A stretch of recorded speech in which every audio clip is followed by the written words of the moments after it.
नमस्कार, बहुत बहुत स्वागत है आपका हमारे खास कार्यक्रम आज का अखबार में और आपके साथ हाजिर हूं मैं कंचन। शुरुआत करेंगे आज के अखबार में उन तमाम बड़ी खबरों से जिन्हें सुर्खियों के तौर पर तमाम बड़े अखबारों ने छापा है और आज बात करेंगे और विश्लेषण करेंगे उन खबरों का जो पूरे दिन चलने वाली है। तो सबसे पहले आज हम बात करेंगे यहाँ पर तीनों कृषि कानूनों की वापसी के बाद अब किसानों ने अपने घर की ओर अपने कदम बढ़ा दिए हैं। किसानों का जो मुद्दा था वो लगभग 1 साल से ज्यादा वक्त लिया इसने और 1 साल से ज्यादा वक्त इस आंदोलन को रहा। दिल्ली के बॉर्डर पर किसान अपने टेंट अब उखाड़ने शुरू कर चुके हैं, अपने घर लौट रहे हैं, जिनका बीच बीच में स्वागत भी किया जा रहा है। कुछ तस्वीरें भी आपको हम दिखाएंगे किस तरह से किसानों का भव्य स्वागत किया जा रहा है। किसानों में खुशी देखी जा रही है, लौट रहे हैं किसान, अपने घर वापसी कर रहे हैं। कई लोगों ने किसानों का बीच पे रोककर स्वागत भी किया है।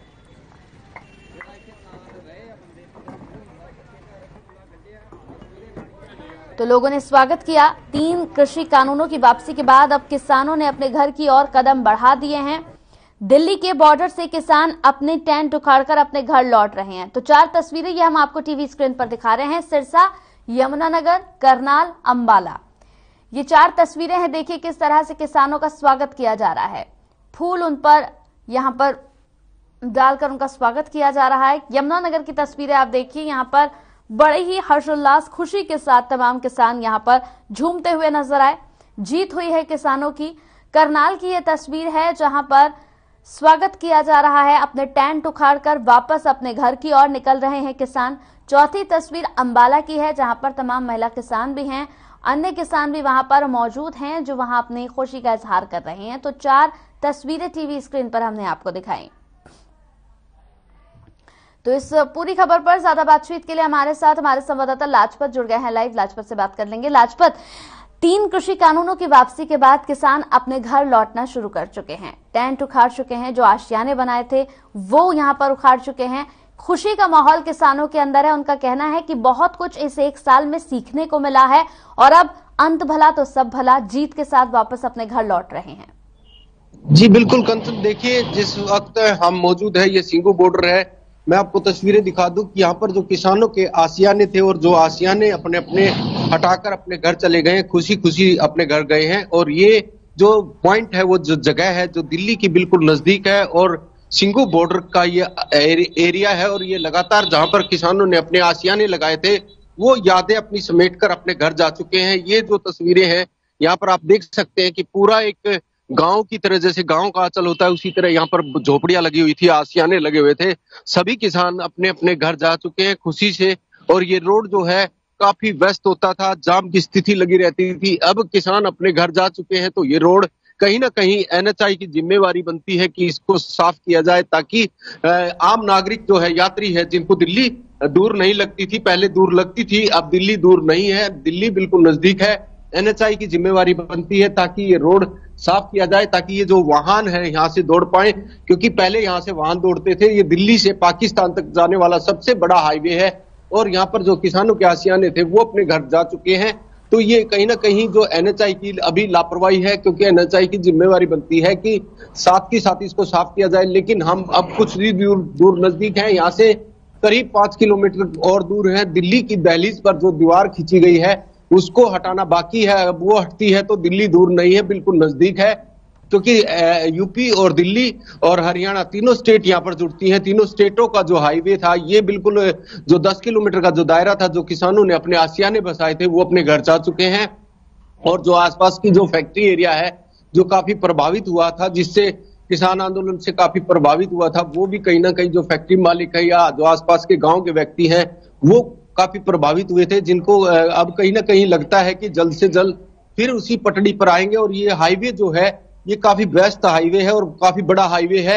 इसको आपको बता दें कि पाकिस्तान तक जाने वाला रोड है और इसको पानीपत तक का ये 6 लाइन का रोड था, जो कि अभी ये काम रुका हुआ था और किसान आंदोलन की वजह से इससे जो अगर आगे हम पानीपत की तरफ जाएं तो काफी बड़ा रोड बन चुका है, फ्लाईओवर बन चुके हैं। लेकिन यहाँ भी फ्लाईओवर बनने हैं और काफी काम होना है। लेकिन NHAI की अभी यहाँ देखते हैं कब तक इन लोगों को राहत मिल पाएगी, ये कब तक ये रोड बन पाएगा, क्योंकि अभी तक जो है किसान अपने घर जा चुके हैं, खुशी मना रहे हैं। लेकिन आपको बता दूं, फिर से दिखा दूं कि ये जो आशियाने यहाँ पर बने हुए थे, जो किसानों ने अपने आशियाने बनाए थे, वो तस्वीरें हैं। और यहाँ से जो आसियाने लेकर गए तो किसानों ने बताया कि ये आसियाने जो हमारे जीवन का एक पहलू है और याद रहेगी। और अभी जो ये है, ये जो एक झोपड़ी लगी हुई है, ये लंगर था जहां पर जो प्रसाद खिलाया जाता था, लंगर था जो यहाँ पर। ये देखिए, आपको बता दूं कि ये देख सकते हैं कि यहाँ पर जो पानी के लिए व्यवस्था के लिए भी किया गया था और ये लंगर था जो प्रसाद लोगों को खिलाया जाता था। यहाँ पर जो किसान आंदोलन में शामिल रहते थे,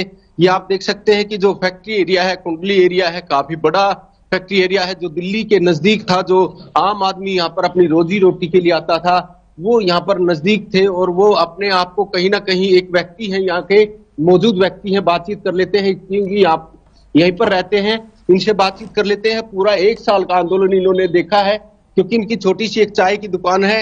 हमारे साथी हैं, आपने 1 साल तक आंदोलन को देखा, किस नजरिए से देखा, क्या कुछ रहा इस आंदोलन में? देखो, इस आंदोलन में किसानों के हित के बात की तो है ही, लेकिन यहाँ की पब्लिक भी बहुत परेशान थी। काम से, धंधे से, फैक्ट्री या इंडस्ट्री सब बंद थी, यातायात ठप था, आने में जाने में बहुत परेशानियां होती थी। और अपने जैसे भाई यहाँ डर भी रहता था एक चीज का कि खौफ रहता था, भाई अपने बहन है, बेटियां है, इनको निकलने में यहाँ खौफ रहता था कि भाई ये ऊटपटांग भी करते थे और कुछ सही भी थे, कुछ गलत भी तत्व थे इनके अंदर। और जैसे यहाँ देखा गया है कि भाई गलत ज्यादा थे। जैसे आपका काम धंधा था, आपने मजबूरन बदलना पड़ा क्योंकि आपका जैसे काम था कि भाई कोई अलग काम था, लेकिन अब चाय की दुकान लगानी पड़ी, ऐसी क्या मजबूरी आई? ऐसी मजबूरी है कि जैसे ही ये आए, इनके आने से सब काम धंधे हो गए ठप। तो उससे अपने परिवार का लालन पालन करने के लिए हमें अपना कुछ तो गुजारा भत्ता करना पड़ा। इससे हमें अपने चाय की दुकान खोल कर अपना गुजारा करना पड़ा, क्योंकि इससे सारी चीजें, देखो इंडस्ट्रीज से सारी चीजें अटैच है और इसमें ये ठप हो चुकी थी, काम धंधे सबके ठप हो चुके थे, इसलिए हमने मजबूरन होके अपना धंधा बदलना पड़ा।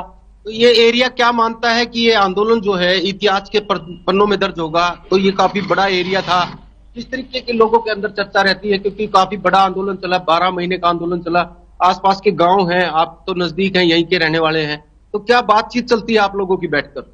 हमारी बैठ के यही बातचीत चलती है कि भाई जैसे ये आंदोलन चला, इस आंदोलन के चलते बहुत लोग तो बर्बाद हो गए इसके अंदर और कुछ आबाद भी हो गए, लेकिन बर्बाद बहुत लोग हो गए। गरीब तबका था जो ये बहुत बर्बाद हो चुका है, खाने के रोटियों तक के खाने के लाले पड़ गए उनको। तो इस आंदोलन को हम क्या कहेंगे कि भाई ये आंदोलन अच्छा था? नहीं, हम नहीं कहेंगे इस चीज को। देखो, जो किसानों की, सरकार की आपसी लड़ाई थी, ये आंदोलन आप साइड में रह के भी लड़ सकते थे, लेकिन इन्होंने अपनी हंगामस्ती करके इन्होंने ये रोड जाम कर दिए और सबका काम धंधे ठप कर दिए। किसी आने जाने वाले को सबको परेशानी होती थी, इसको सबको परेशानी का सामना करना पड़ा इससे। ये देखिए, बिल्कुल जो यहाँ का एक व्यक्ति है जिसने अपनी आप बीती बताई है, आसपास के लोगों से बातचीत जारी है। फिर से मैं बता दूं कि ये हाईवे जो काफी बड़ा है, ये काम भी होना था, ये हाईवे चौड़ा भी होना था, क्या वजह रही, कितना लंबा रुका हुआ है, कितना लंबा एरिया है ये 6 किलोमीटर का एरिया है, जहां तक है कि इनकी वजह, किसानों की वजह से ये सारा काम पेंडिंग रुका हुआ था। रोड अब तो जर्जर हो गई यहाँ की रोडों की हालत, अब तो ये दोबारा से बनेगी और ज्यादातर, और आने जाने वाले में बहुत परेशानी का सामना करना पड़ा है। ये देखिए, हमारे साथी हैं जो यहाँ के रहने वाले आसपास के गांव के व्यक्ति हैं, इन्होंने बताया कि यहाँ पर जो लोग रहते थे वो काफी दिक्कत में थे और इस बात को लेकर अब कहीं ना कहीं राहत मिलेगी, सरकार जो है इस पर काम करे। ये हाईवे की हालात हैं, आप देख सकते हैं कि जो सबसे बड़ा हाईवे है उसके हालात है ये, और काफी बड़ा फैक्ट्री एरिया होना और यहाँ पर जो व्यापार कहीं ना कहीं ठप होना, ये भी कहीं ना कहीं आम आदमी जो है वो कहीं ना कहीं आरोप लगाता हुआ नजर आ रहा है। आप मानते हैं कि काफी बड़ा आंदोलन चला, लेकिन जो व्यापार है वो कहीं ना कहीं ठप हुआ और इससे काफी बड़ा आंदोलन से प्रभाव पड़ा और आपने बताया भी है। ये देख सकते हैं जो अब दिल्ली के लिए जो जाने वाले व्यक्ति हैं वो फिर भी बिल्कुल लाजपत, और उम्मीद करेंगे कि यहाँ की जल्द से जल्द सफाई हो जाए ताकि आने जाने वाले जो लोग हैं उनको यहाँ पर भारी समस्याओं का सामना ना करना पड़े, क्योंकि कल की स्थिति सोनीपत की वो ये थी कि लंबी लंबी लाइनें यहाँ पर लग गई थी। जाम की जो हालत थी वो इतनी खराब थी कि लोगों को घंटों अपने घर जाने के लिए इसी रास्ते पर इंतजार करना पड़ा था।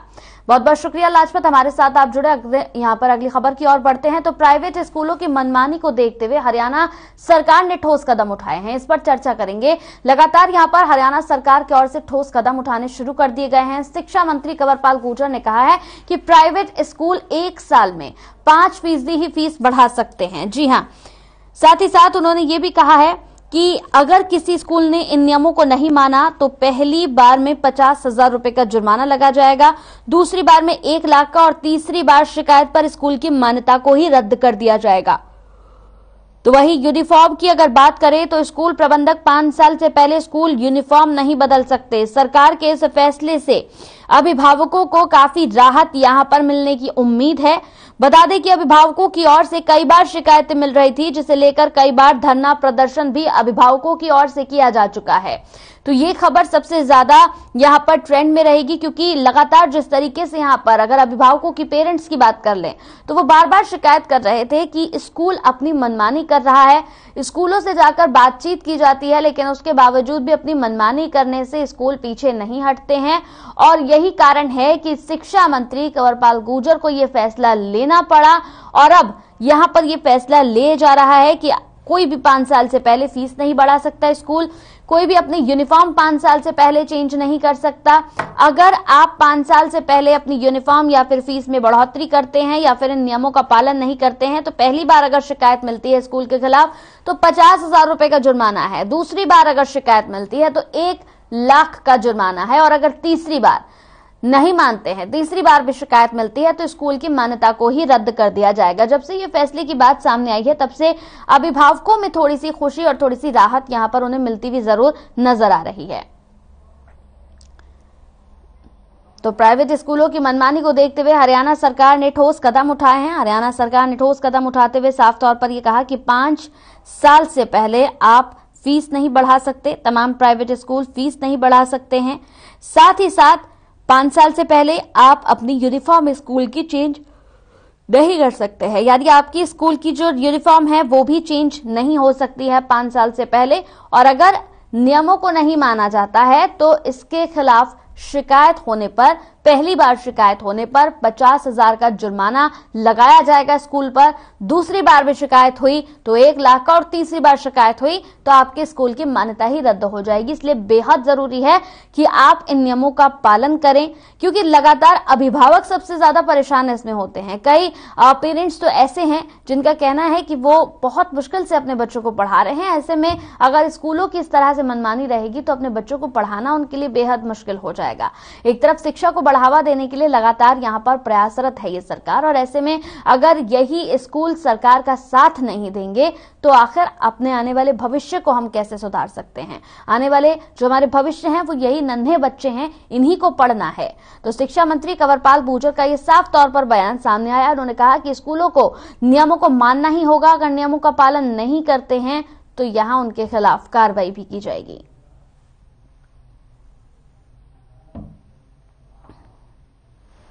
तो प्राइवेट स्कूलों की मनमानी को देखते हुए हरियाणा सरकार ने ठोस कदम उठाए हैं।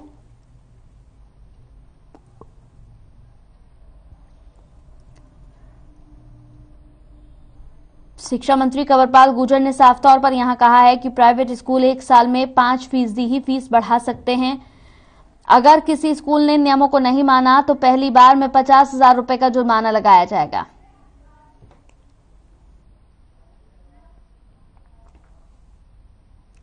तो हमारे साथ इस पूरी खबर पर एक अभिभावक विमल हमारे साथ फोन लाइन पर जुड़ गए हैं, उनसे बातचीत कर लेते हैं। विमल, बहुत बहुत स्वागत है आपका हर खबर पर।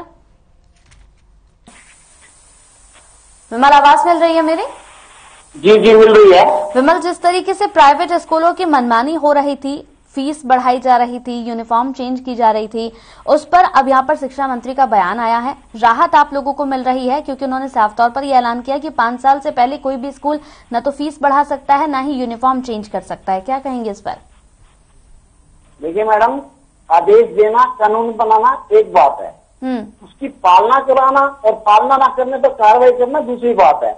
हम बात करें तो ऐसे कई कानून जो पहले बने हुए हैं, प्राइवेट स्कूल वाले उनको ठेंगा दिखाते हैं। ये बात कर रहे हैं आसपास फीस 10%, 5% बढ़ा पाएंगे। पहले ऑलरेडी कानून है कि 158 में कोई भी स्कूल फीस नहीं बढ़ा सकता। अगर उसने फीस बढ़ानी है तो आय व्यय का ब्यौरा देगा वो, आय व्यय का ब्यौरा देगा। उसके बाद मैक्सिमम 10% फीस बढ़ा पाएगा। कौन सा स्कूल बढ़ा रहा है बताइए आप मुझे। उसके बाद एक कानून है कि आप हर साल फीस एनुअल चार्ज और अन्य चार्ज नहीं ले सकते। हर साल लेते हैं, कभी एनुअल चार्ज के नाम पे तो कभी और तरह के फंड्स के नाम पे ले रहे हैं। कौन कार्रवाई कर रहा है? स्कूल की बाउंड्री में कोई बुक्स नहीं बेच पाएंगे, कोई ड्रेस नहीं बेच पाएंगे, सरेआम बेचते हैं ये लोग। एक बुक्स 100 रुपए की देते हैं, जो कि मात्र 10-15 रुपए की होती है, 110 रुपए की देते हैं ये लोग। अपनी छपवा के अपनी मनोबली से बेचते हैं, अपनी ड्रेस अपनी बनवा के बेचते हैं अपनी मनोबली से। ये सारे कानून बने हुए हैं और इनकी शिकायतें भी होती हैं, लेकिन कार्रवाई कौन करेगा? क्या वो लोग कार्रवाई करेंगे जो मंत्री इनके यहाँ चीफ गेस्ट बनते हैं? क्या वो अधिकारी कार्रवाई करेंगे जो इनके प्राइवेट स्कूलों में चीफ गेस्ट बनते हैं और उनको महंगे महंगे उपहार दिए जाते हैं? क्या वो मंत्री कार्रवाई करेंगे जो चुनाव में रैलियों में इनकी बसें फ्री में लेके जाते हैं? क्या वो सरकार कार्रवाई करेगी जो चुनाव में इनसे चंदा लेती है? बात यह है कि कानून बनाने से होगा क्या? जो पहले कानून में उनकी कार्रवाई नहीं हो रही। अब मैं एक उदाहरण देता हूँ, अभी सुप्रीम कोर्ट के ऑर्डर थे भाई प्रदूषण में स्कूल बंद कीजिए। कौन सा स्कूल बंद हुआ था? और जो स्कूल बंद नहीं हुए थे किस स्कूल के खिलाफ कार्रवाई हुई? ये सिर्फ हाथी के दांत खाने के ओर दिखाने की ओर। और सरकार की एक बात और देखिए, कोरोना काल में आपातकाल में भी अभिभावकों को कोई राहत नहीं दी गई। सरेआम स्कूलों ने लूटा है। ऑनलाइन पढ़ाई हुई है या पढ़ाई नहीं हुई, पूरी फीसें पूरे एनुअल चार्ज लिए गए हैं। जो बच्चे नहीं पढ़ सके, जिनके अभिभावकों का कोरोना काल में रोजगार चला गया है, वो बेचारे घर बैठ गए हैं। उनको एक्सएलसी तक नहीं दिया गया। सरकार ने इतनी राहत नहीं दी थी, उनको एक्सएलसी दे दिया गया, वो सरकारी में दाखिला लेने घर बैठे हैं अपने। क्या बात कर रहे हैं आदेश देने की? कुछ नहीं करना इन्होंने, सिवाय वाहवाही बटोरने के लिए तरह की प्रलोभन दे के लोगों को बरगला कर आदेश पास कर देते हैं। कह रहे आदेशों की पालना कराइए आप। अगर वास्तविकता अगर बच्चों को पढ़ाना चाहते हैं, सरकारी स्कूलों की दशा सुधारिए आप। सरकारी स्कूल बंद करते जा रहे हैं, प्राइवेट स्कूल बिजनेस बनता जा रहा है। गरीब आदमी जाए तो जाए कहाँ? चलिए, बहुत बहुत शुक्रिया विमल, अपनी राय हम तक पहुंचाने के लिए आपका बहुत बहुत शुक्रिया। तो लगातार यहाँ पर जिस तरीके से पेरेंट्स की और भी कई शिकायतें हैं जिन्हें लेकर वो लगातार यहाँ पर अपनी मांगे भी उठा रहे हैं। उनका कहना है कि यहाँ प्राइवेट स्कूलों की वजह से उन्हें कई समस्याओं का सामना करना पड़ रहा है।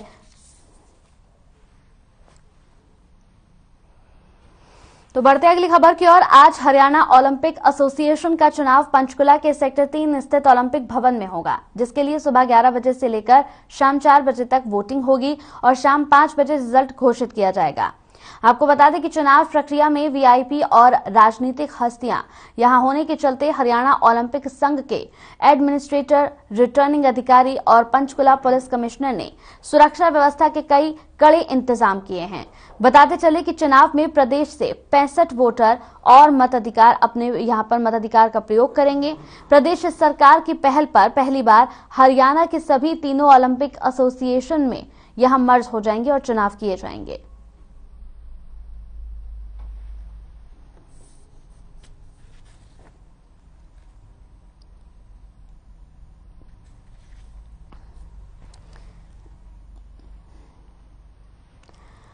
तो आज हरियाणा ओलंपिक एसोसिएशन का चुनाव पंचकुला के सेक्टर 3 स्थित ओलंपिक भवन में होना है, जिसके लिए सुबह 11 बजे से लेकर शाम 4 बजे तक वोटिंग होगी। तो शाम 5 बजे रिजल्ट घोषित किया जाएगा। चुनाव प्रक्रिया में वीआईपी और राजनीतिक हस्तियां यहां पर होने के चलते हरियाणा ओलंपिक संघ के यहां एडमिनिस्ट्रेटर, रिटर्निंग अधिकारी और पंचकुला पुलिस कमिश्नर ने सुरक्षा व्यवस्था के कड़े इंतजाम किए हैं। बताते चले कि चुनाव में प्रदेश के 65 वोटर अपने मताधिकार का इस्तेमाल करेंगे। प्रदेश सरकार की पहल पर पहली बार हरियाणा की सभी तीनों ओलंपिक एसोसिएशन को मर्ज कर चुनाव कराए जा रहे हैं। यहां आपको ये भी बता दें कि चुनाव में पहली बार प्रदेश के सभी 43 मान्यता प्राप्त राज्य खेल संघों और 22 जिला उपायुक्तों सहित जिला खेल अधिकारियों को एक-एक वोट डालने का अधिकार दिया गया है और प्रदेश के मान्यता प्राप्त खेल संघों को एक-एक मत का अधिकार दिया गया है। तो आज चुनाव होने हैं, शाम 5 बजे नतीजे आ जाएंगे। हरियाणा ओलंपिक एसोसिएशन का चुनाव है, पंचकुला के सेक्टर 3 स्थित ओलंपिक भवन में ये चुनाव होगा। सबसे खास बात यह है कि तीनों यहां पर अगर हम बात करें तो शाम 5 बजे इसका रिजल्ट आना है, 11 बजे से 4 बजे तक वोटिंग होगी। पहली बार हरियाणा के सभी तीनों ओलंपिक एसोसिएशन को मर्ज कर चुनाव कराए जा रहे हैं। इस पूरी खबर पर ज्यादा जानकारी के साथ और विश्लेषण के साथ हमारे संवाददाता रवि चंदेल हमारे साथ फोन लाइन पर जुड़ गए हैं। रवि, हरियाणा ओलंपिक एसोसिएशन का चुनाव आज होना है, 4 बजे तक ये चुनाव होगा, 5 बजे इसका रिजल्ट आ जाएगा। बिल्कुल जी, लगभग 13 वर्षों बाद जब हरियाणा ओलंपिक एसोसिएशन के चुनाव होने जा रहे हैं और इनके पोस्टों के लिए 31 उम्मीदवार नामांकन भरे हुए हैं, जिनमें जाने वाली हस्तियां जो है उन्होंने भी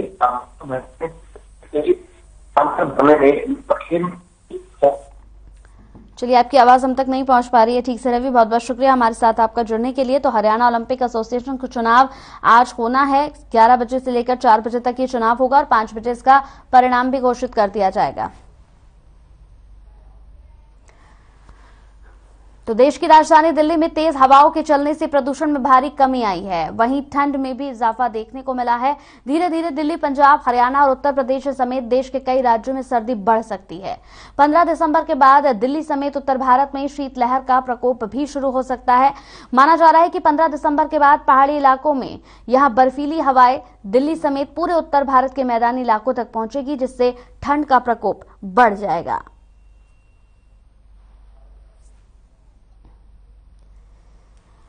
तो देश की राजधानी दिल्ली में तेज हवाओं के चलने से प्रदूषण में भारी कमी आएगी। तस्वीरें भी आप देख रहे हैं, लोगों को अलाव का सहारा अभी से ही लेना पड़ रहा है। ठंड में भी इजाफा देखने को मिल रहा है। लोगों का कहना है कि तेज जो यहाँ पर हवाएं चली हैं उसकी वजह से प्रदूषण में कमी भी दर्ज की गई है।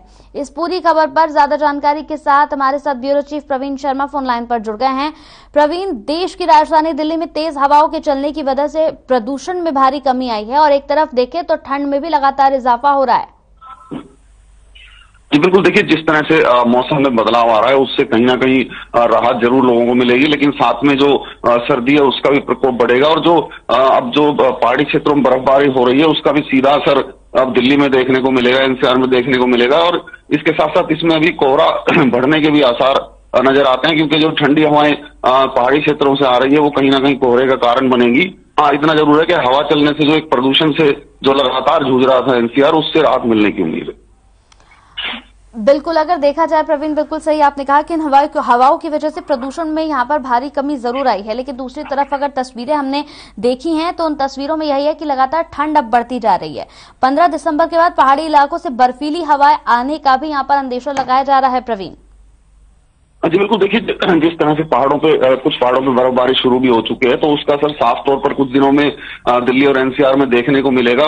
पहाड़ी क्षेत्रों से चलने वाली बर्फीली हवाएं दिल्ली की तरफ रुख करेंगी और इससे कोहरा बढ़ेगा और इसके साथ साथ ठंड भी बढ़ने के आसार है। फिलहाल भी अगर मौसम की बात करें तो जो रात के समय है वो काफी ठंडा मौसम रहता है और जो धुंध है उसके बढ़ने की भी आशंका पूरी तरह नजर आती है कि धुंध अब बढ़ेगी, तो कहीं ना कहीं अब जो सड़कों पर चलने वाले लोग हैं, जो वाहन चालक हैं, उनको भी सावधानी रखनी चाहिए। चलिए, बहुत बहुत शुक्रिया प्रवीण हमारे साथ जुड़ने के लिए। तो देश की राजधानी दिल्ली में तेज हवाओं के चलने से प्रदूषण में भारी कमी आई है, वहीं ठंड में भी काफी ज्यादा इजाफा देखने को मिला है।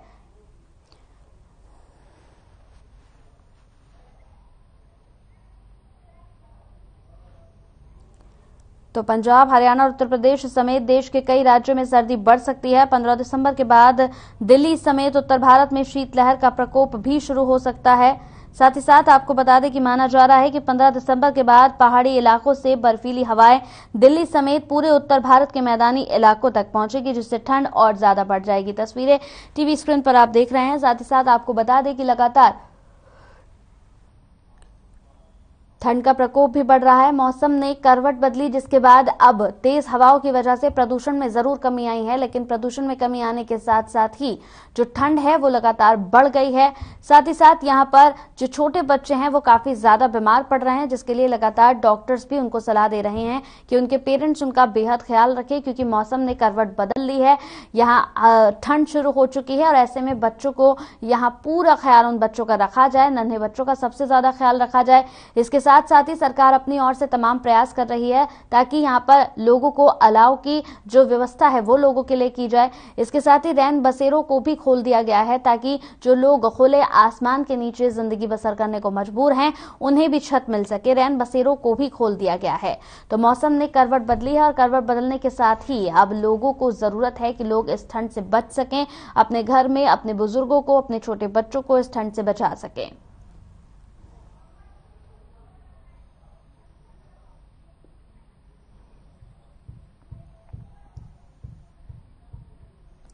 तो देश की राजधानी दिल्ली में तेज हवाओं के चलते प्रदूषण में भारी कमी देखी गई है, लेकिन दूसरी तरफ ठंड का प्रकोप लगातार अब धीरे धीरे बढ़ रहा है।